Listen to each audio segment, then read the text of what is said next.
Doo-doo-doo. Hey guys, what's up? This is Catio here, and before we get on with the review, we're just going to play a couple of remixes, like the remix for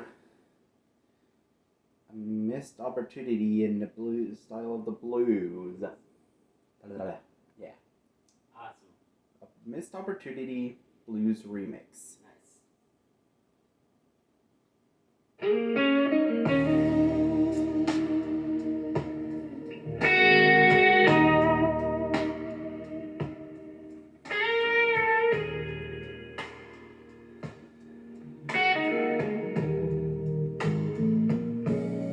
I used to be just a kid, shy and small.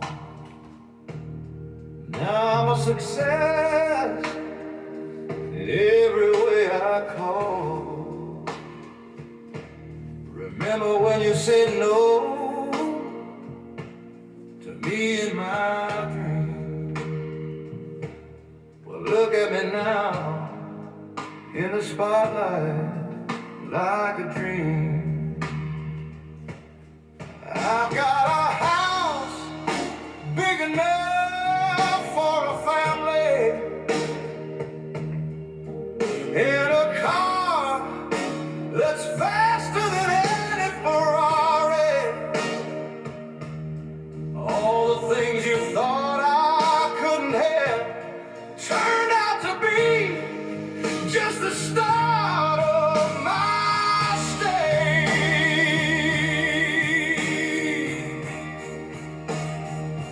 Oh, if only you knew what I've become, you'd regret that day you said no to me. It's true. I've got friends who love me and money in my bank, all because I didn't give up when you said don't.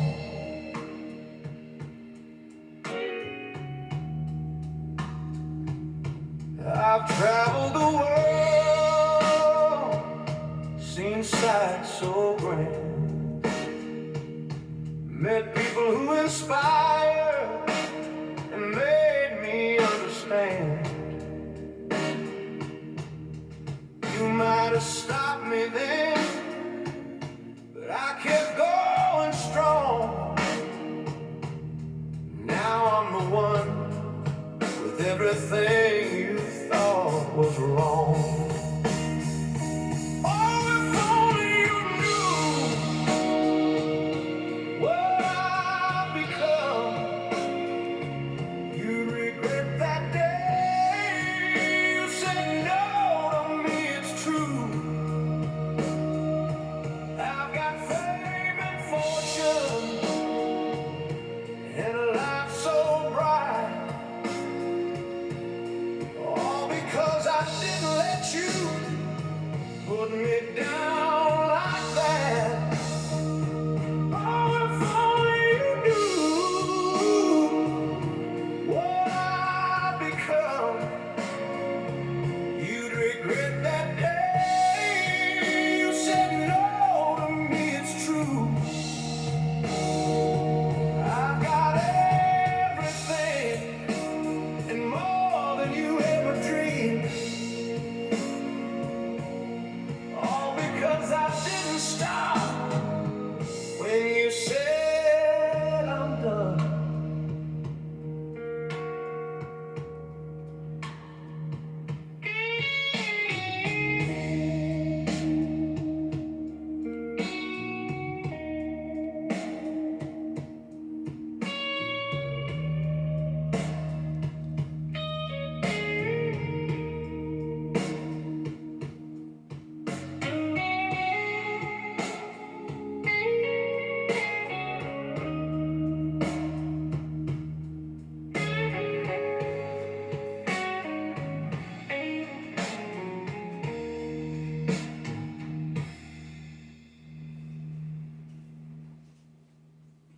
So, did it do the first chorus right this time? Yes. Yes! And I'll admit, that sounded great, this remix. It blew me away. I know just like a few previous days, and even last week when I was listening to it, it just gave me chills every time. Sounds like something that could be a hit. Yeah. And here's Lost in Vain, which originally was just classic rock. This time, it's emo rock. Emo and edginess. Alright. Anyways, here's Lost in Vain emo rock version. Here we go. Emo rock remix.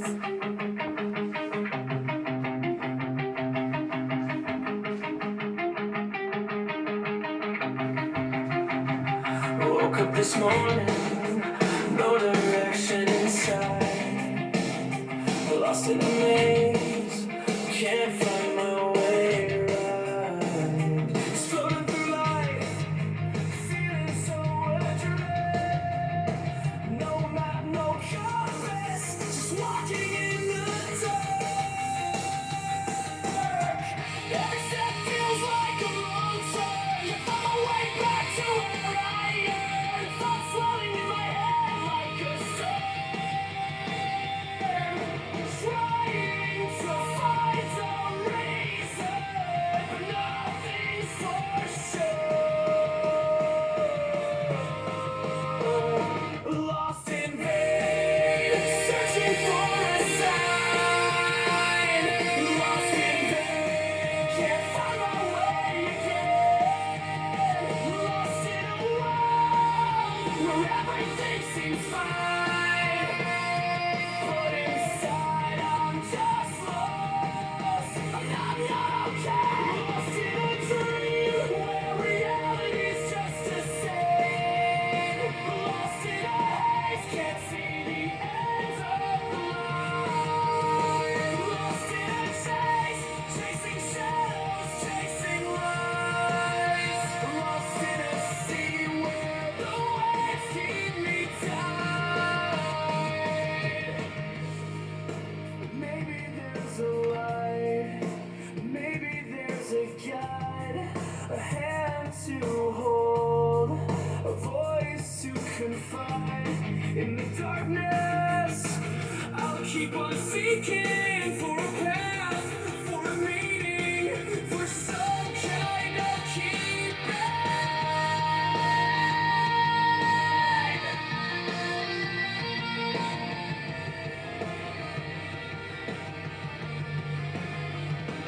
Woke up this evening, still no direction.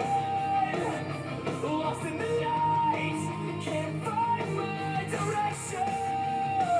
Just floating through life, feeling so adrift. No map, no compass, just walking in the dark. Every step feels like a wrong turn. Find my way back to where I yearn. Thoughts swirling in my head like a storm. Trying to find a reason, but nothing's for sure. Lost in vain, searching for a sign. Lost in vain, can't find my way again. Lost in a world where everything seems fine,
Hello?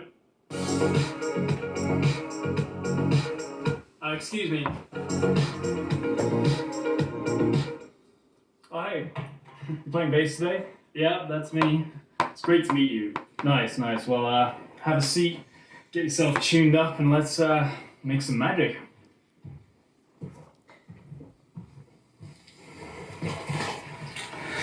So, who's some of your favorite bass players, man? I love Victor Wooten, Marcus Miller, Jacko, Michael Manring, John Patterson. You're a fan of Jack White? Like the White Stripes guitar. Man, I love that guy. Just don't play any of that stuff today, though, you know, just keep it simple. Yeah, nice. Oh, yeah, sure. Keep it simple. All right, want to get started? Yeah, let's get started. All right, great. So you're going to have click for a bar, and then you're in, okay?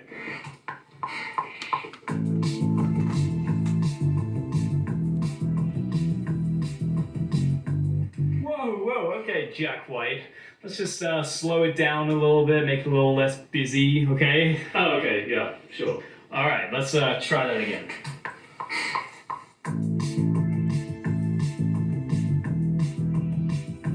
Okay, stop a sec. So I really liked that, but it's probably gonna step on the vocal when we get that in, so just keep it simple. Okay? Alright, let's go from the top again.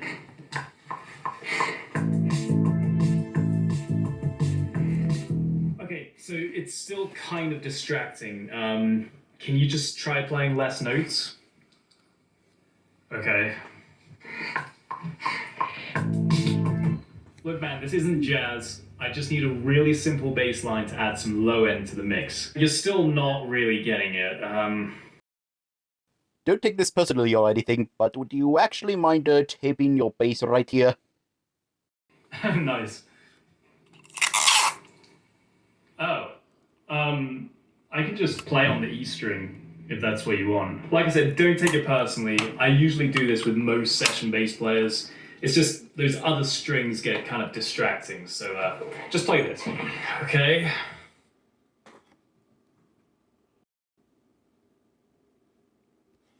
Alright, this is gonna be the one.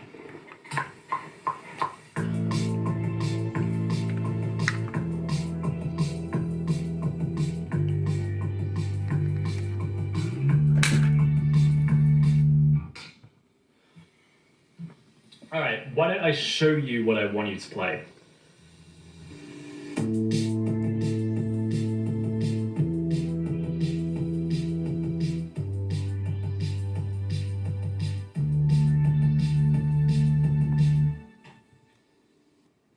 don't know, man, that's a pretty tough bass line. Let me just see here. Is that simple enough for you?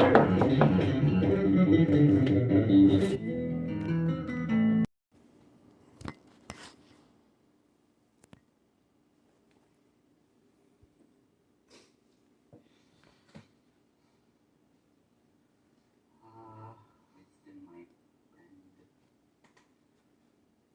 I think this used to be one of your favorite songs.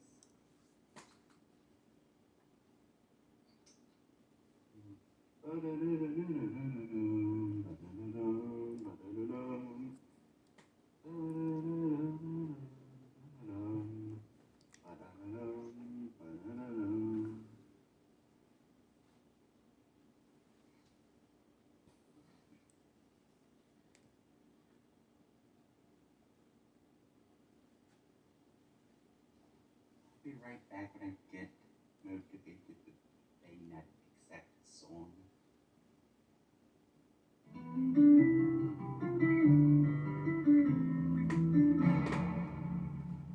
Winston, my good friend. I thought you were dead. Not quite, old chap. And now I have a secret weapon. Ludwig, I challenge you to a bass battle.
Okay, seems that my TV must be broken. Maybe I have to add some money or do something about it, but that is not the movie we'll be reviewing. Which movie is that? Yeah, we will be reviewing Blart Mall Cop. Okay. Okay, so you notice me slurring my words and mostly my accent at the beginning, and I may act a bit crude or immature during the review. He is blackout drunk. Yeah, something like that. Anyways, is the review. Paul Blart Mall Cop is a vehicle for likeable comedian Kevin James. The movie garnered some terrible reviews, people hated it, and yet it was an enormous box office success, being the first movie to earn $100 million in the US in 2009. In January, no less. How on earth did that happen? Well, let's find out. Strike One, it's made by Happy Madison Productions. You know, Adam Sandler's production company. The guys who gave us The Benchwarmers, Strange Wilderness, and Dickie Roberts, former child star. You know, I saw Dickie Roberts in cinemas. Trust me, I'm still going to the weekly rehabilitation classes. So our movie starts off with Paul Blart. His name sounds like at the police academy, where if you complete an obstacle course, you will become a cop. Look, he has sweat boobies. It's funny because he's fat. Unfortunately for Blart, he fails the obstacle course just before the finish line. But luckily, Blart has his family to console him. Are you gonna have pie? Yeah, I'm gonna want some pie. Pie, if we could. It really helps healing. And not always, but sometimes you gotta do like the kids say and just say whatever. Kids don't talk like that. Some do, the older ones, okay? I hear them in the mall. Oh, peanut butter. It just fills the cracks of the heart. Go away, pain. Is this the most pathetic thing you've ever seen in your life? I mean, look at the guy. I mean, he lives with his parents, he's a single father, and he has a really creepy way with food. I mean, there's setting up an underdog, and then there's just being a pathetic loser. Polly? Oh, come on, Ma. I'm not ready for this right now. Dad. Please. We just don't want to see you go through another holiday alone. You said, and I quote, if I don't have a girlfriend by November, I'll let you sign me up for perfectmatch.com. That was last year. So they sign him up to perfectmatch.com. What are you looking for in a woman? Well, your mother certainly had something special. It's weird because they Yeah, illegal immigrant status. She married you, got citizenship, and then she left us. It's not entirely true. We did have some good times back when she was still trying to trick me. Oh, and his Mexican immigrant wife left him so he can care for his daughter by himself. What part of this is funny again? So Paul goes to do his job in a shopping mall, which he apparently spends the whole time riding on a Segway. He also has a crush on this woman who sells hair extensions. Look at him. Now look at her. These people don't even look like they share air with each other, let alone a room. And the age difference is so gigantic, he's a borderline sex offender. Oh, and he uses the mall security cameras to infatuatingly watch her. Paul Blart, he's here to protect and stalk. Oh, hey, what is this? Oh, that's my report on how to ease traffic flow from Macy's down through the specialty shops. You see, if we could reroute the customers away from the food court, it's going to help the kiosks and cut down on shopper frustration. It's your classic two-bird, one-stone scenario. Can I ask you something? Anything. Why can't you just punch in, shut up, and punch out like the rest of us? How dare you actually care about your job? So Blart has to show the ropes to new trainee Sims. Hilarity does not ensue. In the event that you approach an assailant, here's what I want you to do. You're going to pull up. Left hip forward, placing your right hand on your away hip thusly, giving the illusion that you have a gun, which of course we both know you don't. Remember one thing from today, it's this. The mind is the only weapon that doesn't need a holster. Were those meant to be jokes? I've seen more laughs at funerals. Sir, I'm gonna need you to pull to the right. Please pull to the side, sir, out of traffic. Please kill me. Driving kind of recklessly back there, sir. You're kidding. I'm afraid I'm gonna have to issue a citation. Gonna need your first and last first. Sir. Please don't make this more difficult than it needs to be, okay? Will you wait one? Sir, I'm warning you, sir. You gotta love the stock sound effects they've used twice to make it quote-unquote funnier, because mobility scooters make heavy braking noises. Sir, I am warning, sir. Sir. He then stalks the woman again. I swear to God I'm gonna file a restraining order on Fatso here. So he buys a hair weave and we get to see their stunning chemistry together. No, I'll check in with them later. It's pretty intense. Oh, right, yeah. Life of a security guard. What? It's just that there's a huge controversy brewing in the industry right now. Whether the title should be security guard or officer, I'm sure you heard about it. I didn't, You will. You're gonna. but I'm sure I will. It's out there. Humor, motherfucker! Do you speak it? I mean, the humor barely even registers. The jokes are terrible, and they're made unbearable by the pacing, which is non-existent. Timing? What's that? And then we see Blart fighting a fat woman.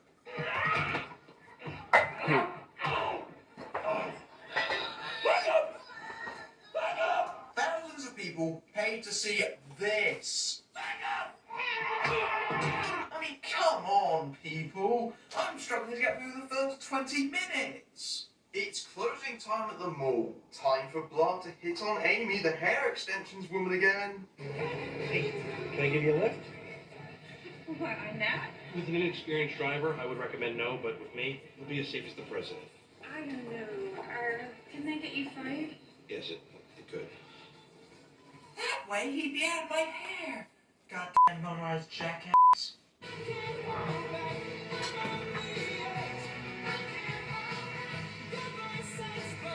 I hope she doesn't feel my erection. Amy invites Blart to go to a bar and hang out. Oh look, here's an obnoxiously stereotyped jerk. Hey, why don't you go over to the bar and grab yourself one of those girly drinks? Abusive, two-faced and misogynist? A clean sweep. Oh, looky here, an eating contest between Kevin James and the small landmass from old school. Yeah, because those are the two people I want to see an eating contest between. Go. Leon, I can't give you the hammer, so you better chew. Oh, what? Now hurry up. The peppers are hot. Not so fast. Go! Jesus, this is making me depressed. Wanting to stop eating. Trying to get the taste of hot peppers out of his mouth, Blart downs a jug of margarita, making him even more creepy and idiotic. Told my mom everything about us. What are you talking about? Please don't f*** up in my head. I believe in magic! So it's Black Friday, the busiest shopping day of the year. Why won't you leave me alone? Blart needs a phone, so the curator from the Mummy gives him his daughter's phone, which he took off her. You know, Paul, everybody texts these days. I can't believe you don't have a cell phone. Not about all this technology, BJ. I prefer face-to-face interaction or a nice handwritten sentiment. Oh, please.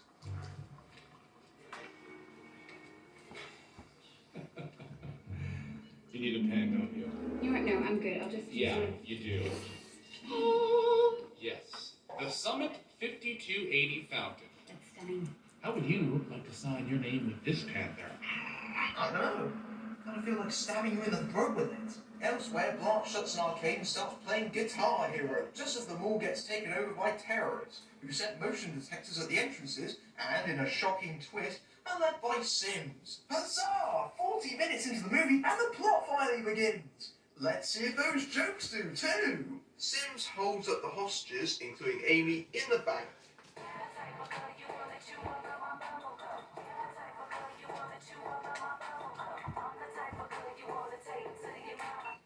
Hello? 37. She makes you feel alive, doesn't she? Hi, racist Indian stereotype. Do it. Oh yeah, I'll just smash up the security camera screen so I can't see what's going on in the mall. Brilliant. At this point, the movie turns into a spoof of Die Hard. Well, that sounds interesting because, in case you don't know, Die Hard is actually my favourite movie. In fact, it's actually my favourite film series. And it's not like it can't be parodied, so let's see what they hit me with. Well, there's this bit where Blart goes up in a vent shaft.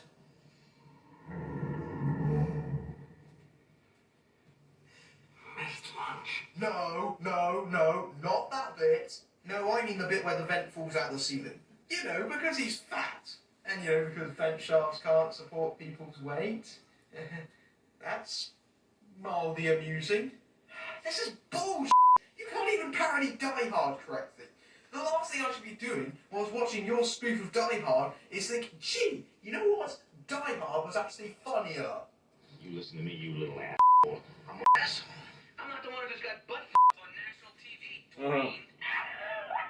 I would easily take that over Kevin James's PG-rated antics. So Blart now has to battle extreme terrorists who ride on bicycles and skateboards. God damn it, it's the crew from Steel again. I thought I was done with you, you extreme sports jackasses. Blart, who was shown earlier to not even be able to handle the PMSing fat lady by himself, is now seen taking out terrorists left and right. I'm sorry, but that's just flipping it too far the other way. Blart has gone from barely able to exist to being able to handle several terrorists all by himself.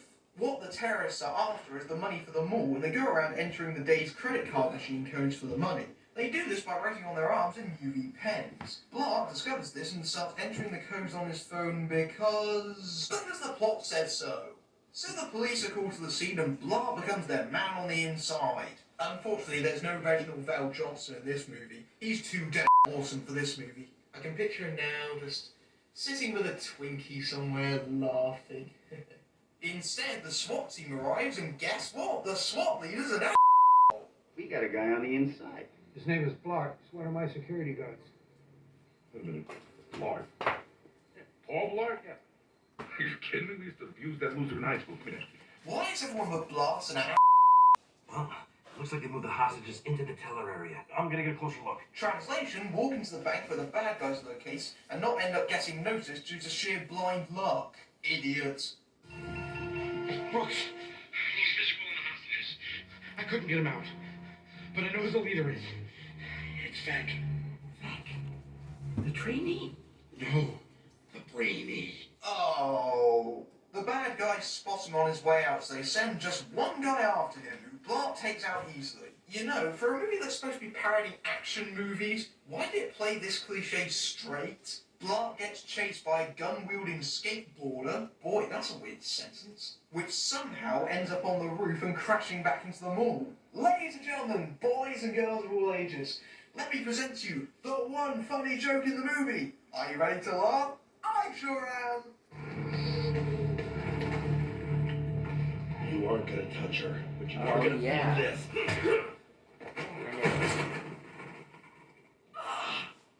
Nobody wins with a headbutt. See? An amusing joke. How hard was that? If only the rest of the movie was like that.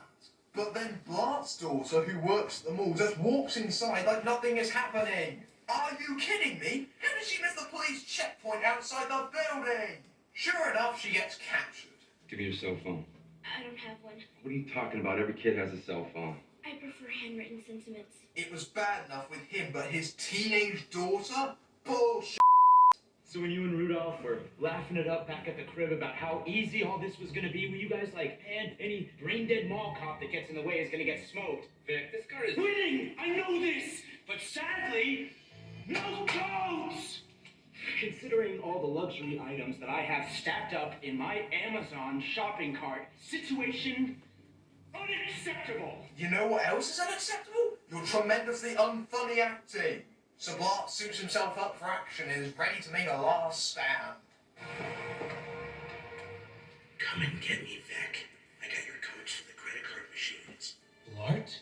That's who's been screwing all this up? You have got to be kidding me. Give me a radio. You take hostages in my mall. You are Making a big mistake. And you seriously unearthed me. Wrong dismissed.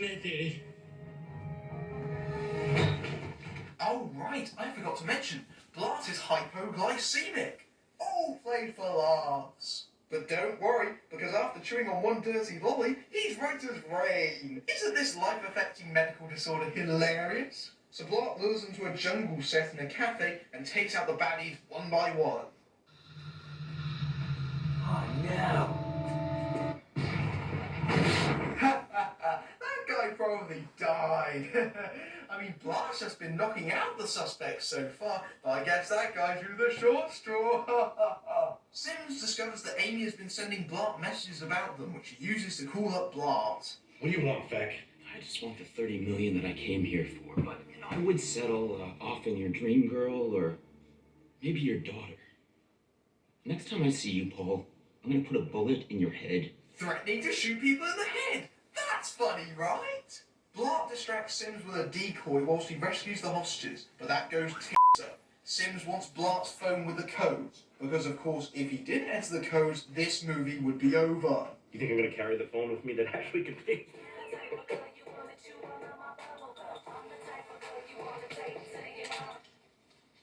Yellow. Peanut, Blart, and jelly. What's up, man? Oh good, for a minute I forgot you were in this movie. Here you go.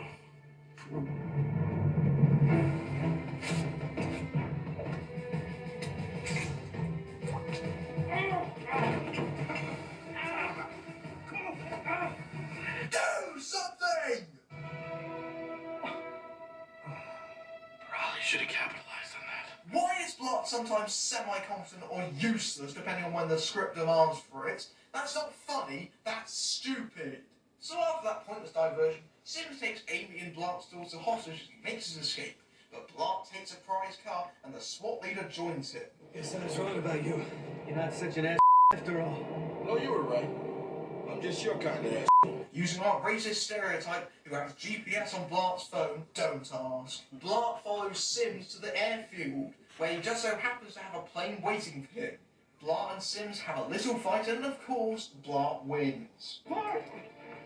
Oh, very impressive. Taking down an assailant without a gun. I hope you don't mind if I use one. Oh, come on. You take the biggest, laziest cliche in the action book and you play it straight? You fools! I mean, it doesn't even make any sense. The SWAT guy was the one accompanying him to the airfield. But then... You see, jackass, I don't need the phone. Because I got all the access codes written on their arm. Now I kill you three, there'll be no witnesses. And since everybody thinks this was a bank robbery...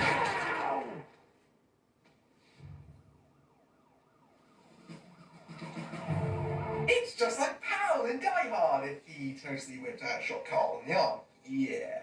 And this just doesn't even make any sense. Why is it significant when we didn't give him a backstory about how he doesn't fire guns? You know, to spook Die Hard.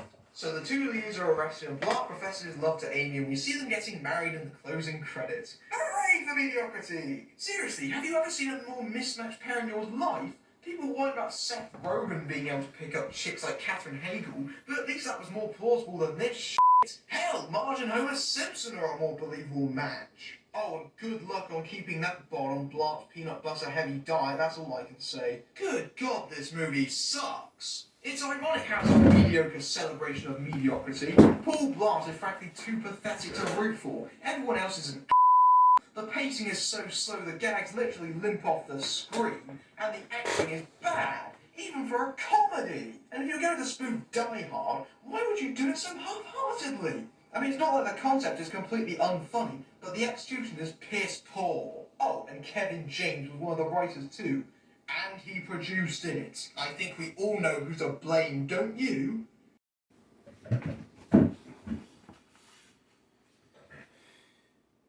So now we're going to go to some song covers. Nice. And the first one is called I Got You and Oh I Feel Good. Nice.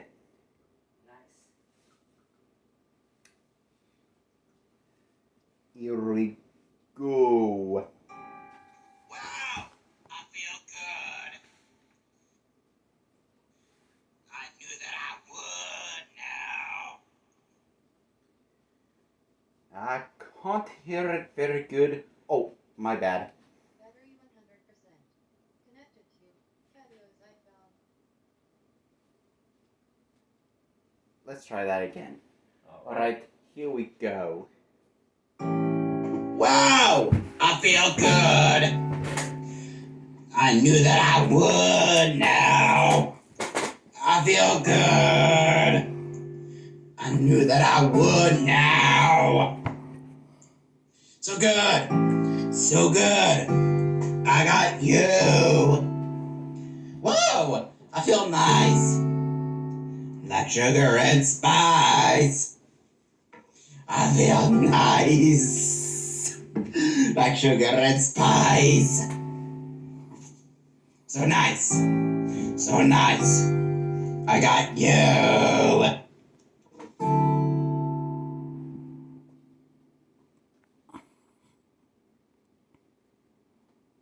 When I hold you in my arms, I know that I can't do no wrong. And when I hold you in my arms, my love won't do you no harm. I feel so nice, like sugar and spice. I feel so nice, like sugar and spice. So nice, so nice. I got you.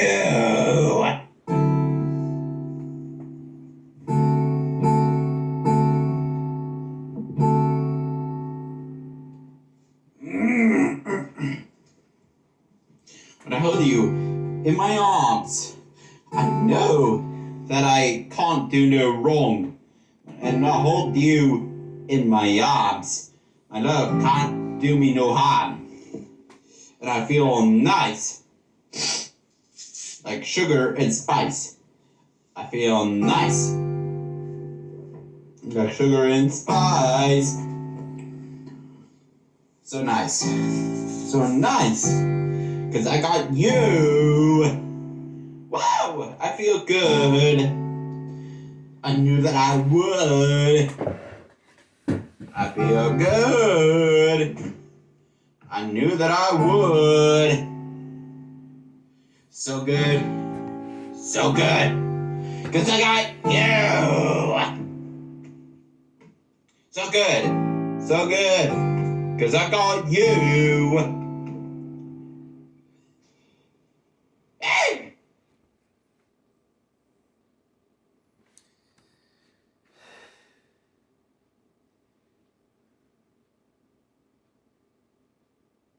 I believe next time is Rockstar Foxy. Oh yes, him. That's my pot done. No. It is yeah, back. It's now your turn, Foxy. Rockstar Foxy. Thank you, Twisted Wolf.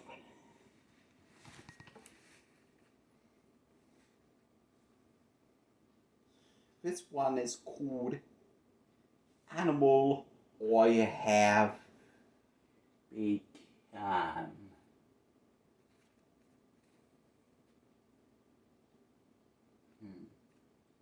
Oh, also, I got news and I got news and I feel good. It is by James Brown, is it? Yep, that's correct. Yeah. Twisted Wolf forgot to mention that part. Sorry. Anyways, the song I'm covering is Animal I Have Become by Three dice Grice. Yeah, that's the eyes. Anyways, here we go.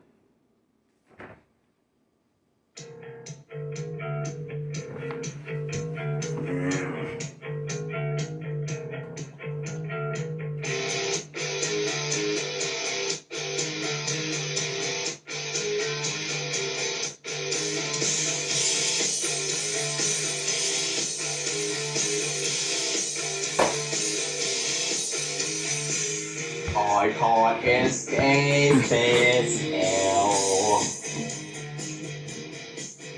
So many times I've tried, but I'm still caged inside. Somebody get me through this nightmare. I can't control myself. So what if you can see the darkest side of me? No one can ever change this animal I have become. Family believes it's not the real me. Somebody help me tame this animal.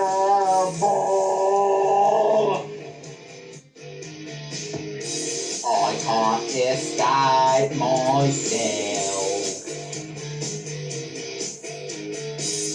So many times I've lied, but there's still rage inside. Somebody get me through this nightmare. I can't control myself. So what if you could see the darkest side of me? No one would ever change this animal I have become.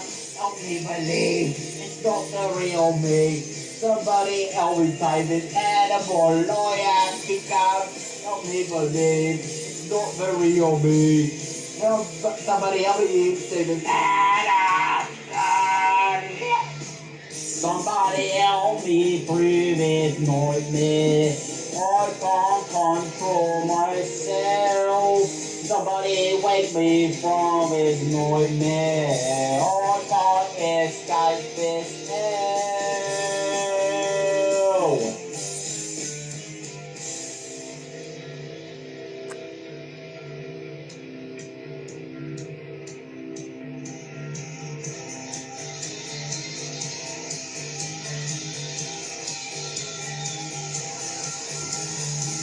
So what if you could see the darkest side of me? No one will ever change the animal I have become. Help me believe it's not the real me. Somebody help me find this animal I have become. Help me believe it's not the real me. Somebody help me find this animal.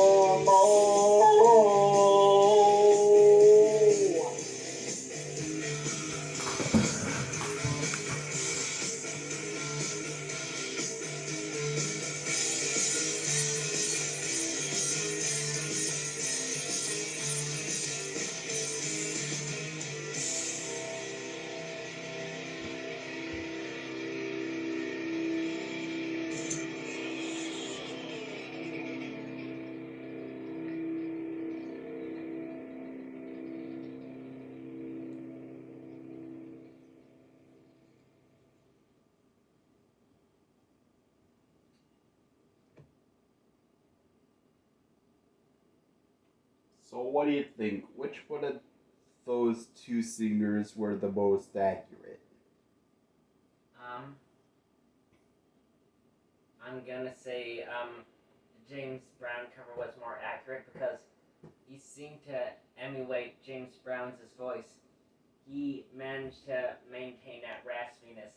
Whereas the 3 Days of Grace cover, the singers were yelling and they had a much more powerful voice where they were belting out the song rather than just singing it in a soft tone, which was what he did in the second one for 3 Days of Grace. So that wasn't what the original singer said. Also, I will have to hand it to the first cover.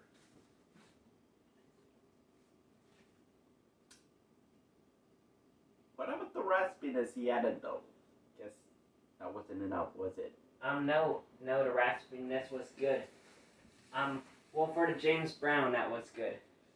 For 3 Days of Grace, he did add raspiness, but it was just too it was too soft sung to be like the original song. So yeah.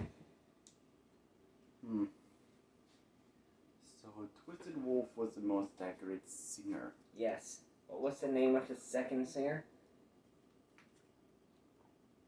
Rockstar Foxy. Right, Rockstar Foxy didn't do it. Twisted Foxy was much more accurate than Rockstar Foxy.